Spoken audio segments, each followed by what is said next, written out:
Hey, motorcycle enthusiasts all around the world. How you guys doing? Alright, so I'll show you what's going on here. I'll show you where I'm at with the 1988 GSXR 1100 with the Katana 1127 build. And had a pretty good day. It's been an overcast day. It's been like this all day. Not too much wind. The bugs are pretty much gone. So I'll show you where I'm at. I got that. I cleaned up my gun. I lent my gun out one time to a guy, not necessarily a friend, but a guy that lives near me, and this is the way he brought it back to me. I would never ever do that to somebody, but these things are pretty basic.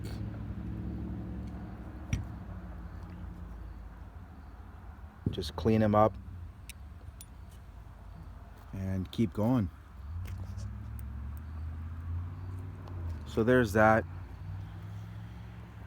I'm just in the process of cleaning up. I sprayed everything at 40 psi. I'll show you my little setup here. This comes apart right here.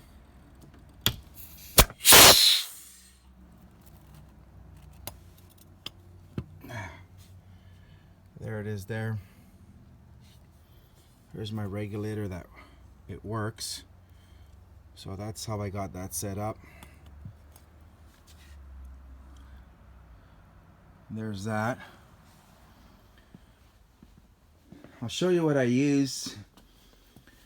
You know, I don't have an air compressor big enough to run pneumatic tools, so I just use electricity, which works just as well.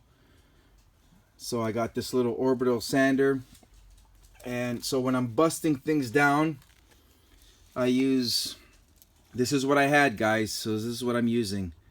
60 grit to bust down the Bondo, and then I top it off with 150 grit. Now I could have went out and bought other grades, but I don't know. I don't fuss too much about it. I just get it done. And then what I did was I primed everything, and then I Scotch-Brite it. Scotch-Brite it down. Scotch-Rite. I like to call it Scotch-Rite. Scratch-Rite, because it's just the perfect amount of abrasion on it, on the primer.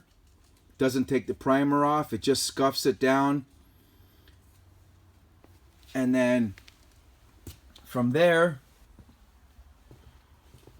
once I'm at that stage, here's the 1986 GSXR 1100 build that I'm gonna work on closing this chapter. This is an all original build. It's already been put together, but there's a few things that I need to improve on to make it just right. Okay guys, so let me just show you what's going on here. Here's our single stage black enamel paint. There's our gas tank. Everything here has, the first coat was a light coat, and then second coat was a little heavier, and then third and fourth coat I laid it on. There's the front fender.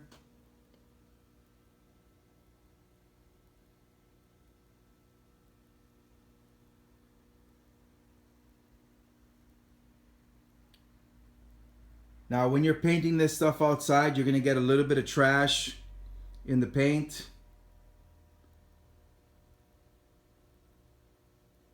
I try not to fuss too much about that because I'm just Happy to get it done. Happy to get it in a very, very clean state. So we got our side covers. We got our belly pan.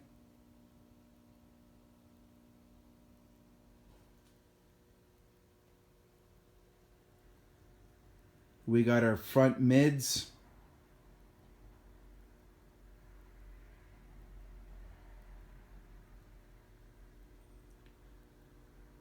We have a rear seat cover.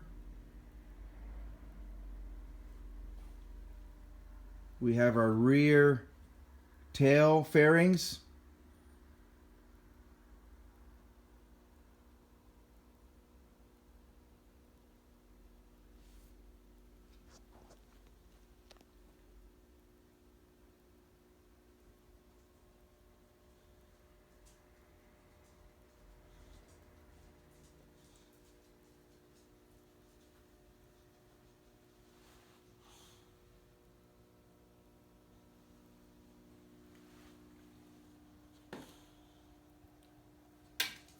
Let me just point out this front fender, the rear of it was melted and deformed from a previous exhaust system, and I gotta say it turned out very decent, pretty good considering what it was. Tank looks all right. I'm really happy with it.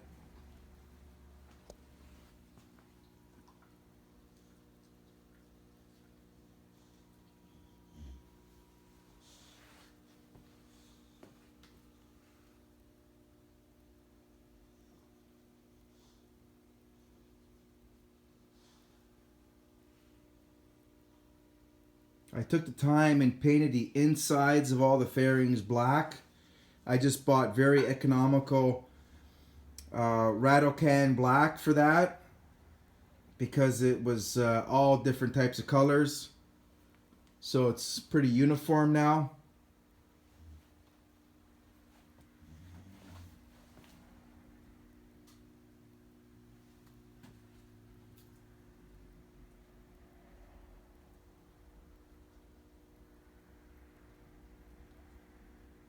So there that is, guys.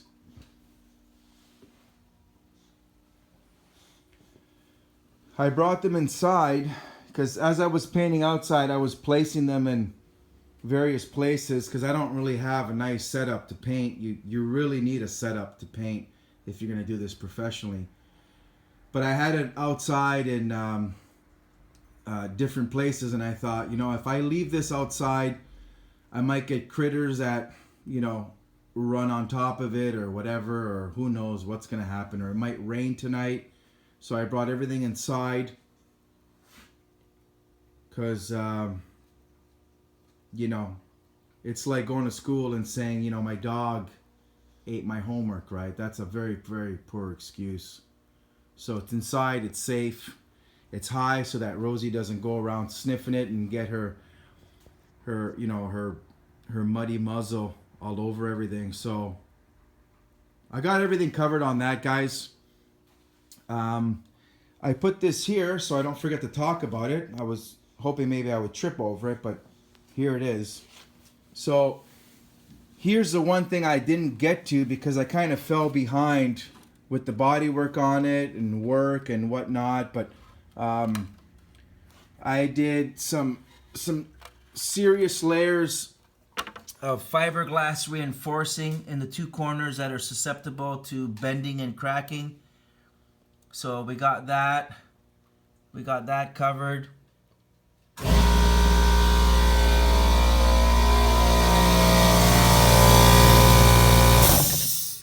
We got that covered. So there's that. So what I'm gonna do with this real soon is finish off the body work, get it all nice and smooth, right? we'll clean it up real nice. I got a little ways to go on this, but that's fine. Today was a really good. It's Saturday, guys. It's about 5 o'clock Saturday evening, and I just didn't get to this cowling, you know, on my weeknights. But it was a perfect day to paint. There was no wind, there was no bugs. So there's that. And let me show you something else. This is, I want to show you guys, yeah, I got this little stool at Princess Auto. I've always wanted a stool because what I do in the evenings is I bring my computer in here and I play it. I'd rather watch my YouTube videos of other YouTubers and whatnot as opposed to listening to the radio because it's just a bunch of hogwash.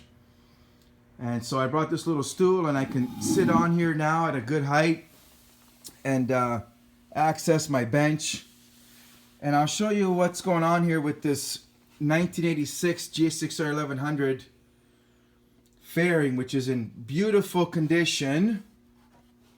It's a beautiful fairing,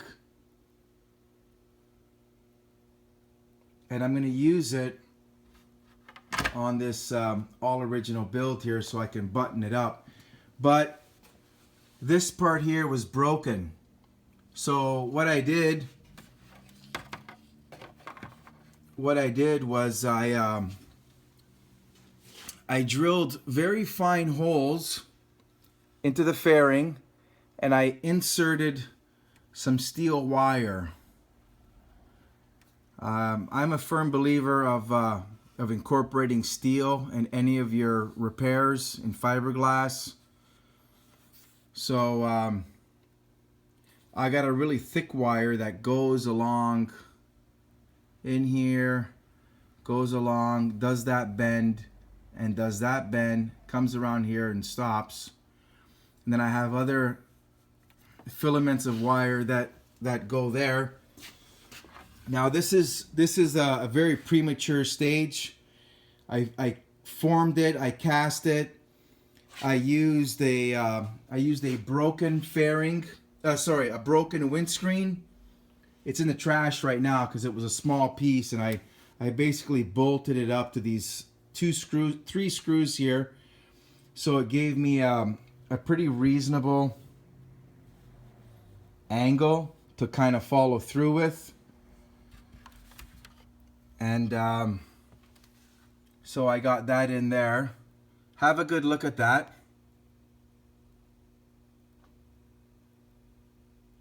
You can see the thick wire I used in there. So now that has to be very, very carefully ground down to contour to make it look nice. And I'll be working on that when I have some time. This piece didn't come from this fairing, but you can see what we're trying to do here is that goes something like that. So I'm gonna mark it, I'm gonna stencil it out, mark it out, and then carefully grind it down with a disc wheel or a roto zip, and make it nice again, you know. So anyways, moving on with this 88 build here. So I got these stickers. These were very economical stickers. They were priced incredibly reasonable for the little package. This is where they came from.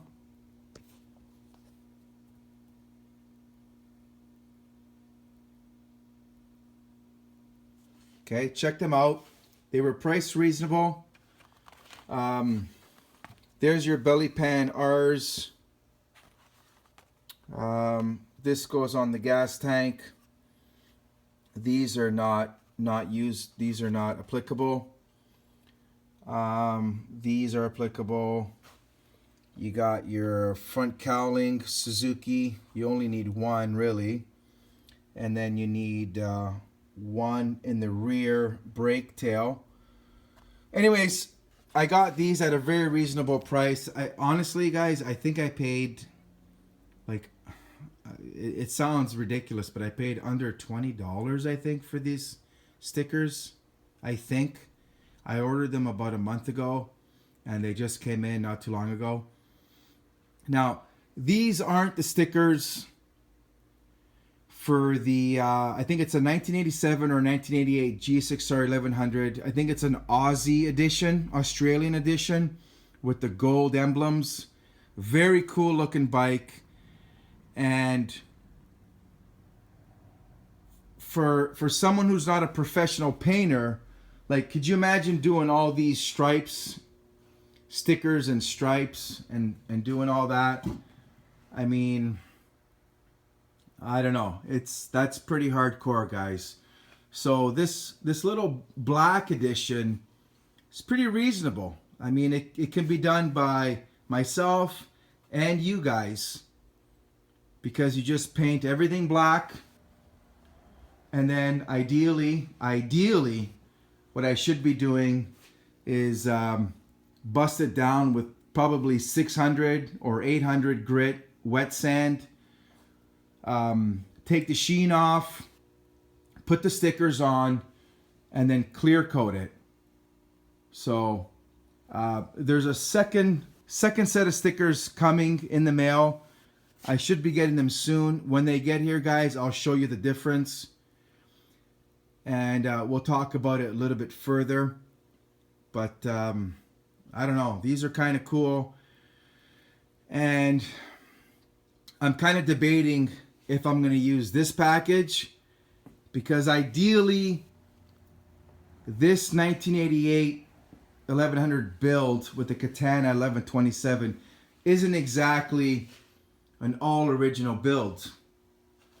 Like, we already talked about that way back, right? There's a lot of things that are not all original. The front end's off a Slingshot 750 1127 Katana motor. The wheels are 17-inch wheels, so the bike is actually a little bit lower than your regular first generation bike.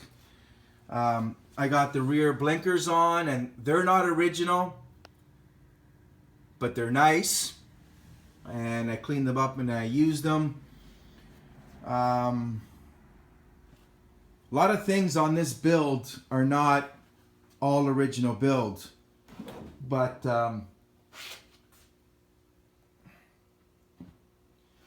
think everything's moving along pretty well, guys. I'm really happy with it. And so where are we at? So 18 minutes. Yeah. So one last look, guys, because I don't know when I'll be posting again about this build, because I need this to kind of set up, and I gotta wait for the stickers to come in. We talked a whole bunch. We talked about a whole bunch of things that I'm contemplating about doing. And if you want to leave some feedback, if you want to leave some comments, feel free. I'm always happy to read your respectable comments about what's going on, what you guys are building, what you guys think. And I think we got everything covered. So just wanted to post. I'm going to post this right now. It's Saturday evening. This should post within an hour or so, so it should be up real soon. And I think that's about it, guys. We'll leave it at that. Enjoy the rest of your weekend, and we'll see you on the next one. Something just popped in my head. I put up that other overhead storage facility there. They're gonna come in really handy, these two guys right here. So when I'm working on a bike, right now I just have miscellaneous stuff up there because I haven't really organized it. But guys, these two little storage units up there are just right. Okay, guys. Thanks again, and we'll talk to you on the next one.